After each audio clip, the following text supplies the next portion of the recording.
रातिया में चोली खोले। हमारे राजा जी दिन में ना बोले कि रातिया में चोली खोले, कि रातिया में चोली खोले।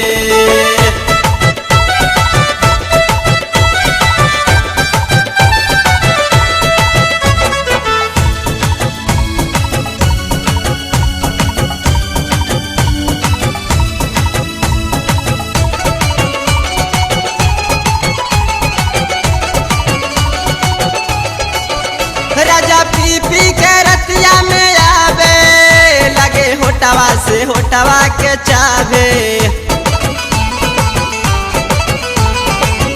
राजा पी पी के रतिया में आवे, लगे होटवा से होटवा के चावे। हमर देहिया के, हमर देहिया के, हमर देहिया के खूब झका झोले, कि रातिया में चोली खोले। हमर राजा जी दिन में ना बोले कि रातिया में चोली खोले, कि रातिया में चोली खोले।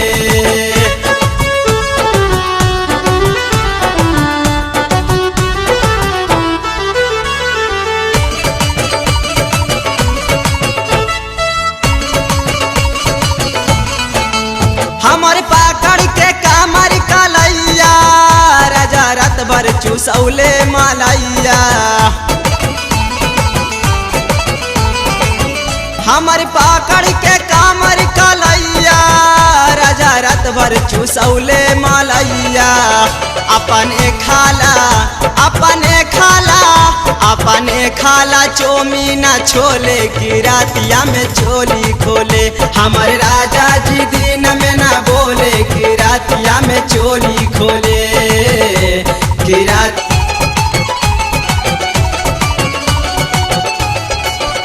का बताई कि का भइले रतिया, हमर ससुरा के टूट गइले खटिया।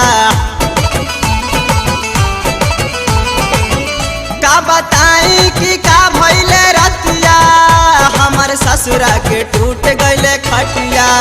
हमें कहनी की, हमें कहनी की, हमें कहनी की कूदा होले होले, कि रातिया में चोली खोले। हमर राजा जी दिन में ना बोले कि रातिया में चोली खोले, कि रातिया में चोली खोले।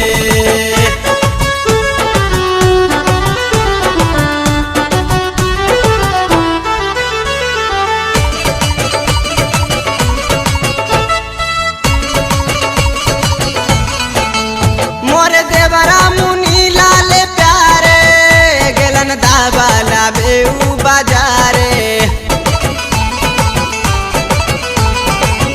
मोरे देवरा मुनी लाल प्यारे, गेलन दाबाला बेऊ बाजारे।